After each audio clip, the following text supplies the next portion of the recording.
This is good stuff. And the lapel pins, those are your souvenirs. Take those off. Those are yours.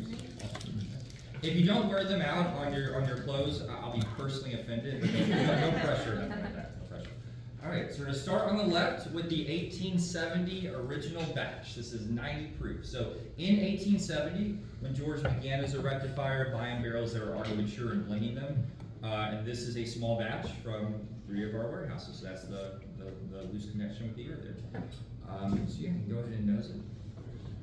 When nosing bourbon, I don't know if any of you all aren't used to sipping whiskey like this, but having your lips parted a little bit, that's a good way to get the aromas that way. You can just pick up those smells a lot better.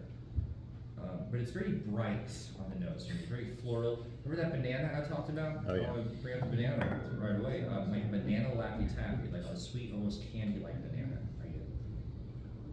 So some like citrus, orange peel, just very, very sweet. And that first sip, to help acclimate your palate, it's good to swish it around in your mouth a little bit and get the aromas in a whole lot better.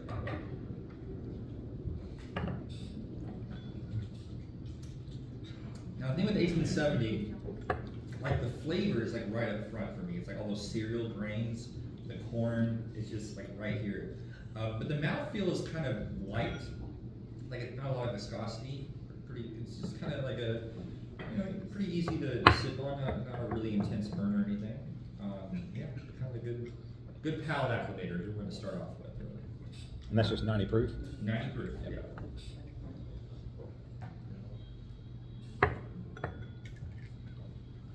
And feel free to add that water if you want. Well, and just so you know, the 3 of them, those 3, we're not tasting those. I know it's not confusing. Oh, they're down there. Okay. Yeah, these are down here. Those 3 though, those are like the 2 flagships, the 86 and the 100, and also our rye whiskey. There's the green label. Yeah. Which one is this one? I'm sorry. Yeah, this is the 1870 original batch. It's 90 proof. Yeah. Oh, this is that original wall, by the way. That photo. Yeah. What'd you think of it? Dropping the water into it. All right, so moving on to the next one. This is the 1897 bottled and bond. We're going up in proof a bit. It's 100 proof. So you'll see like other distilleries have a bonded bourbon. It's kind of common. So the Bottled and Bond Act of 1897, that was the first government attempt to put a regulation on whiskey. So in the same way George was letting customers know, hey, there's no tobacco spit, no gunpowder, nothing like that. When you saw that bonded stamp, you knew that it was carefully inspected by a third-party government worker, and it was going to be safe to consume. So basically, when you see it today, it means they're going by those old-school bonded rules. So one of the rules to be bonded was it had to be 100 proof. So bonded is always going to be 100 proof bourbon. Had to be aged at least 4 years. You couldn't mix and match from other distilleries, one distilling season. So just all those rules get the stamp, which I think is kind of wild. It was actually the very first Consumer Protection Act in the United States. So an entire decade before food was regulated. So priorities, right? Yeah, the nose on the 1897, it's darker than the 1870, I feel. Like there's that banana, but it's more of a banana, that bread, like a sweet candy banana. Yeah. Caramel, chocolate is there. I don't know if it was because it was my first sip of the day, but this drink's a lot not as hot as the 90. To me, it feels like it's a lot smoother. It's a whole lot smoother. So, Yeah, even though the proof's higher, yeah. I definitely agree with that, yeah. I get a little hint of bubblegum, but it's more of like a stern, no-nonsense bubblegum. It's not playful. Very It's not messing around. Yeah. You know those little hard ones you used to get, the hard bubble gum back in the wrapper? You're probably too young for that, but Yeah. they had like the pink, like it was a pink one. It was, but I get that. That's It's just, really, yeah. Well, which one came with literature? It was Bazooka, right? yeah, yeah. Not serious. Not. It's first of all, it's propaganda. Oh, Juicy, yeah. And so, interestingly enough, the aroma has a weight to it. So, and these type of glasses, they're called Glencairns, they really accentuate that. Depending on where the rim of the glass you smell, you're going to get slightly different notes. So pay attention to that. You smell near one part of the rim as opposed to the other part. But the mouthfeel is just more oily. It's kind of denser, it's fuller, richer. Goes down pretty quick for 100 proof. Oh, yeah. But what it does, wait a few seconds, you'll get that warmth, that chest burn. Anybody know what that's called? Remember that term? Kentucky Hug. The Kentucky Hug, exactly. Which is really nice, especially say if you're like drinking alone, crying, to feel like you're getting hugged. It's a nice sensation. It's comforting. Yeah, good balance of spice and sweet, good one to kind of have around, yeah. You might have a personal favorite of these first two that kind of sticks out. I like the one. Take care of them. You like the size, yeah.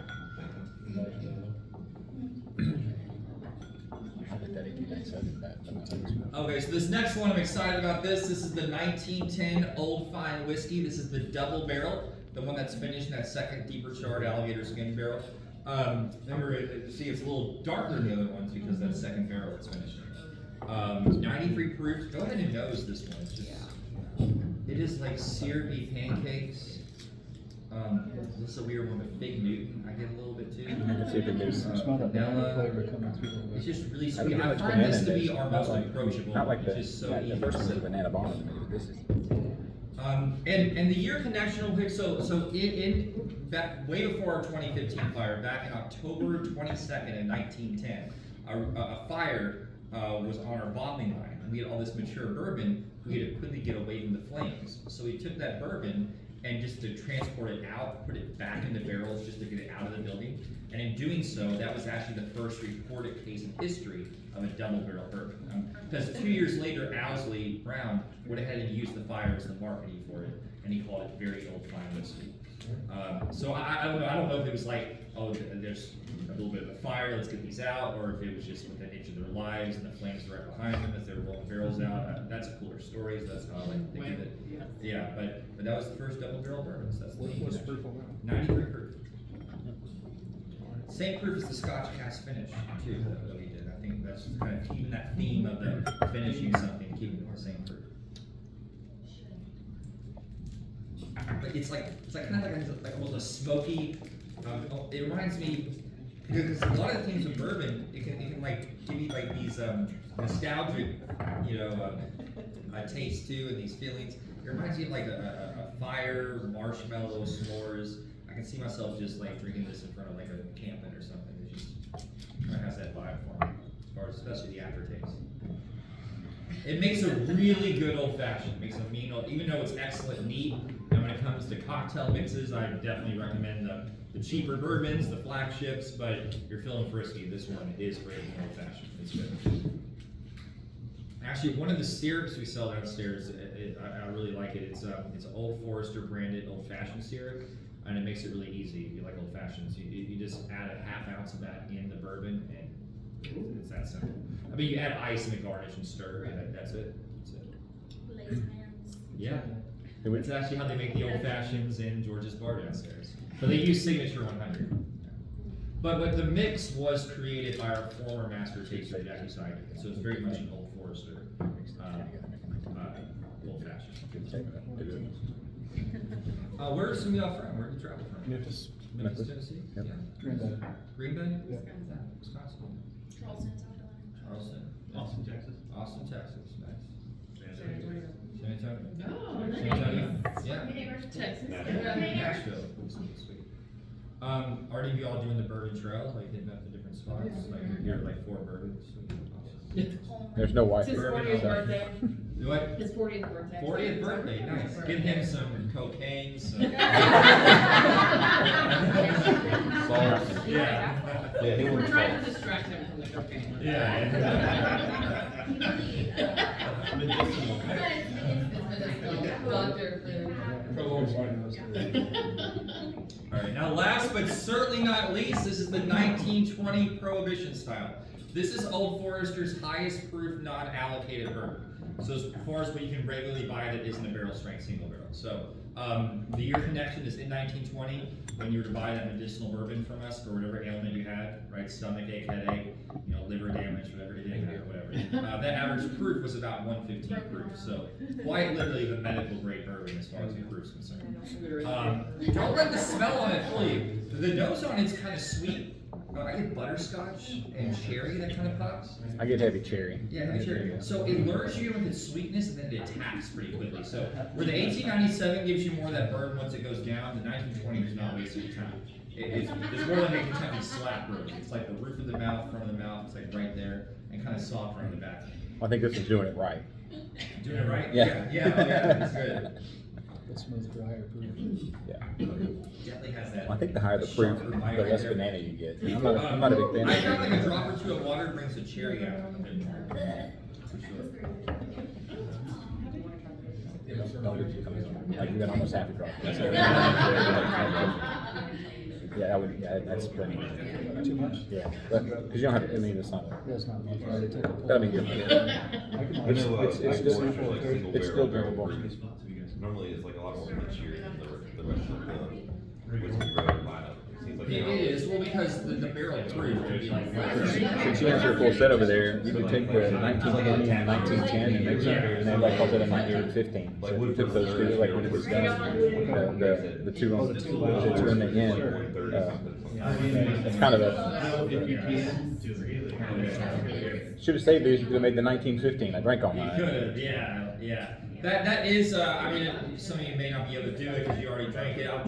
But yeah, there is kind of a unofficial secret menu thing that's pretty popular. It's called the 1915. You mix the 1910 and the Really, 1920. you get more It change. is good. It is really good. Gives you kind of a bite of the 20 with the sweetness. I like of the 10. spicy. It's a good combo. Yeah, but yeah, you take those, take your two, and then mix them together. Does anybody have a clear favorite of these four that sticks out or like the best? That's 1910 is great. Yeah. 1910, yeah. Anybody favorite not the 1910? Anybody? I really liked 1897. 97. It drank so smooth it was dangerous. Yeah. Yeah, that's awesome. Yeah. This 1915 cocaine special. special. Just sprinkle some cocaine. Yeah. The old one.